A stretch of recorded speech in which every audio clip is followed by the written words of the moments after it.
Welcome back to another awesome video. Today we've got the JVC XU-301. This is an audio component that uses two types of optical media, regular compact discs or CDs and mini discs. A mini disc, you ever heard of that before? No. Well, a lot of people may think when I'm talking about mini disc, I'm describing like the smaller diameter audio CDs or even those Nintendo type CDs, but no, this is different. This is a mini disc. This is not a description. This is the name of the format. It's actually called mini disc. It was created by Sony, a digital audio format in the early 1990s. It works inside a case, so unlike these formats, you never actually touch the disc. It works inside that cartridge. Just to give you an idea, here's an audio cassette, give you an idea of the size of it. And as a matter of fact, if you watch the repair section in this video, we actually had to use a piece of a cassette to get this mini disc player working, which is kind of interesting because had things gone differently, mini disc could have overtaken cassettes as a consumer format, but that didn't really happen. Let's talk about how it works. For playback, it works pretty much like a CD. Let's put one in. I think I got one in there. Okay. Yeah, so you just put the case in. Go ahead and stick that one in there. Most of our discs from eBay were Japanese hip hop.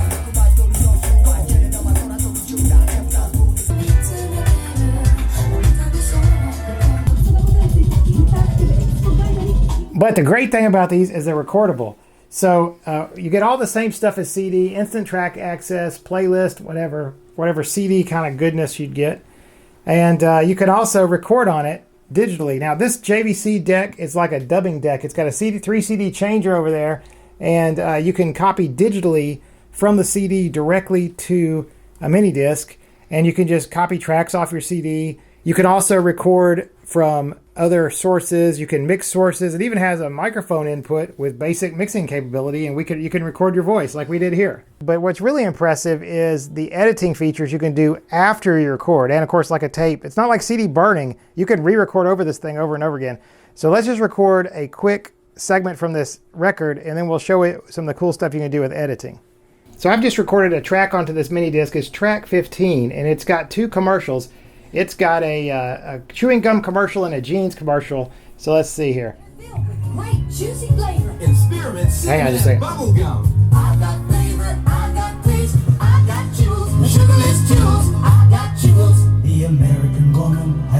So around about 30 seconds, it actually changes commercials, but we're still on the same track. Now we've already recorded this. This is kind of cool because you can't really do this with a cassette. But let's say we want to split this track 15, into two tracks. Let's get up to the point where we want to split it. We'll pause it and show you how this works.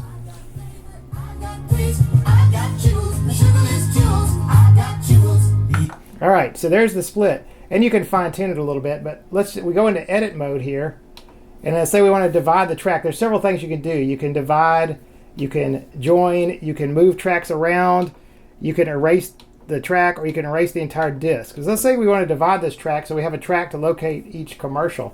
So we say we want to divide the track, and let's divide this track at 29 seconds. You can adjust that. I think you can adjust where you position it, and then you hit go, or maybe you hit edit. Can't remember. Yeah. All right, now it's editing. Now it's done. That was quick, wasn't it? Mm-hmm. So you can't do that with tape. We just split a track into two tracks. Let's take a look at it. And what was it? It was, I just tried this track 15 and 16. It should be now. Yeah, because we got 17 tracks now. We didn't have that many before. Let's see what happens. All right, turn the volume back up. So there's the chewing gum commercial. And there's the jeans commercial. So we can they're now independent tracks, and if we made a mistake, we can join them back together. It's really amazing the stuff you can do after you make a recording just instantly with this mini disc. Why did this never succeed? That's a good question. I guess you could say it succeeded outside the U.S., probably more than here, but for me, the timing was off. Here, I'll just run through a quick timeline and show you my perspective of what happened. Okay. So mini disc and a competing format called DCC came out in about 1992. There was some negative press around these due to copy protection restrictions and the audio compression formats, not to mention a format war there. And so I had been using CD and tape. CD players were expensive, so I was a little bit hesitant in 92 when this first came out, 92, 93. Now, by the time, say about like 96, I had access to a CD burner at work. And by the time this JVC unit came out in 98, we were well into the MP3 era. So there was really no reason to invest in an optical disc format. So once you hit the MP3 era, at least in the United States, and CDRs were very cheap, like $1 a CDR. I already had the portable unit for the car. I didn't take a second look at minidisc. Had actually tried it in a store and experienced the editing features, I might have used it, but it's a really, really cool format. Today, if you look online, players, pre-recorded discs are very expensive. I guess they're rare.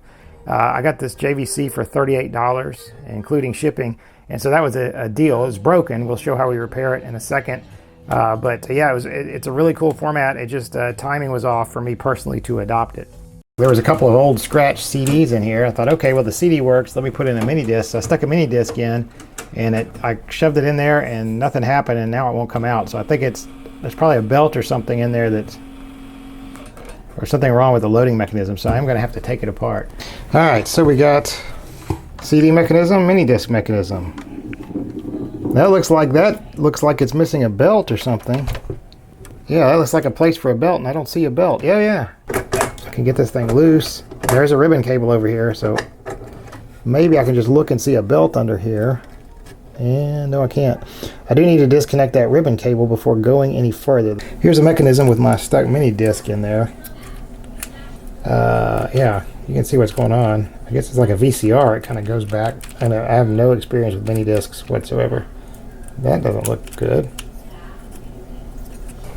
There's the magnetic part of the thing, which is the magnetic head is on the top. It looks like it's bent down, so I don't know what happened there. After carefully removing that little thing here by flipping these back and pulling those things out, I've removed the circuit board. Now I've got to remove these two brackets to get this loading mechanism out. I think somebody else has been playing with this, since this little thing, which I guess might open the slide, was loose. I'll put that back over that. But finally got this mechanism loose, which will allow me to see everything I need to. That is obviously messed up. That's the laser, and this is the magnet head or whatever that operates on the other side. Then this needs to be able to read touch the mini disc on the top. So my mission is to sort of make this reattach itself. I don't know how it was attached. So I'm not sure this will actually work, but I did get that more aligned. So that could go down and hit the disc. And I think it rides on the disc, with a little bit of pressure. It's not, it's still a little loose. Maybe the disc will slide in under it like that. Okay, so it's back together. I've really done two things. I've straightened out that bent head thing, and I've put a belt on here. There's no belt on this, and there was no spindle on the motor. So we'll see what it does. I'm also going to try a different mini disc. That one didn't have any writing, so I don't know if there's anything on it. So if this is like a one-shot deal and it doesn't work again, I'm going to play something where maybe it'll actually play. So let's apply power and see what happens. All right, it's plugged in. Okay, now the mechanism is turning. What does it say? Nothing. Okay, maybe it just reset itself. All right, let's power it up. Things start moving. Okay. Let's see what happens here. All right, CD player. All right. Let's see, well, nothing yet. Well, we're stuck. I guess we're not in the ready state or something. That's what's preventing it from opening. I imagine that's supposed to be popped up when there's a disc loaded, so I probably just got this thing out of sync. So I need to try to run this thing through its paces and see what makes this go down. It looks pretty stuck right now. Probably thinks there's supposed to be a disc in there. So second time's the charm here. This little gizmo, this locking mechanism, was locked anyway. Ran it through its paces, got the little white piece down. I don't know, we'll try again. Let's see if they can get it to accept a mini disc.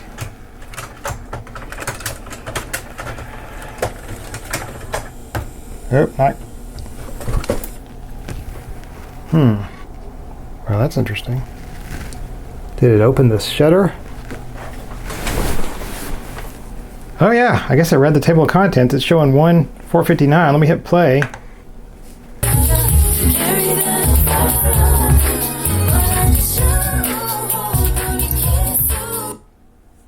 You know what?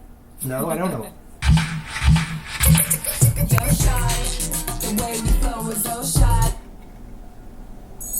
So it's got something on there.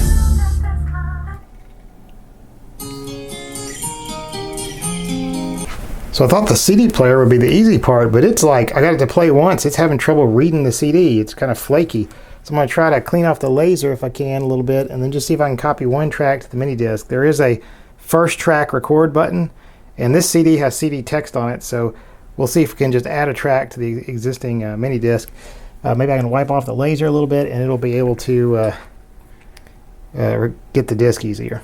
So my first recording didn't work, but this one is working. I actually recorded one track and from one CD, now I'm recording another one, and I can see that the thing is actually moving. The first time I recorded it wasn't moving. I don't know how to stop it because I pressed CD record to start it, so I'm assuming I need to press cancel or something, or maybe record, stop, or pause. I'll wait till it gets to the end of this track.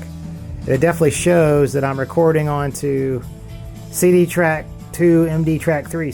So at this point I had play and record working on the mini disc, but the eject mechanism still had to be held by hand because the motor pulley was just missing. I had some motors in the parts drawer, but they were too big.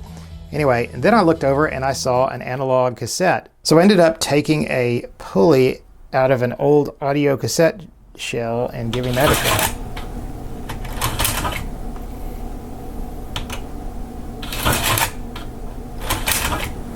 So the piece of the cassette shell is what ended up working the best. Kind of ironic, repairing a mini disc player that's digital with an old piece of analog audio equipment. But yeah, so I ended up having to cut that in half, and then it fits underneath there, and it seems to eject more reliably than just if the motor was wrapped around, the belt's wrapped around the shaft with no pulley. So seems to be working. Kind of a hacky repair, but I don't have the part, and it's probably not worth it to get it. So just a couple of closing comments. I've been really impressed with this format. This JVC has clock and timer functionality, of course the 3-disc changer. Most of the mini disc units I see out there are portables, which I think is probably would have been its strength that it taken off here. Most mini disc recorders also have the ability to enter a title, to title all your songs.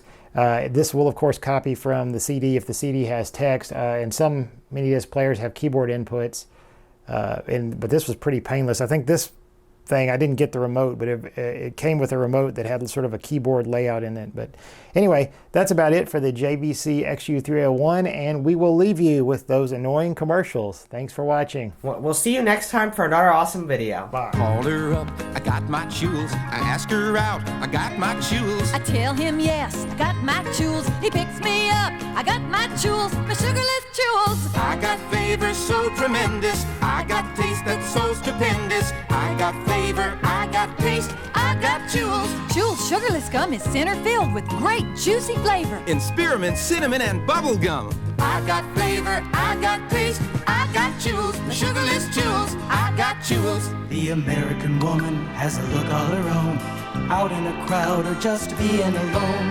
A fit that's right, Xena jeans for the American way of life. She knows she wants comfortable clothes and let her be free wherever she goes. Xena jeans feel so right. Xena jeans for the American way of life. Xena jeans feel so right. Xena jeans for the American way of life.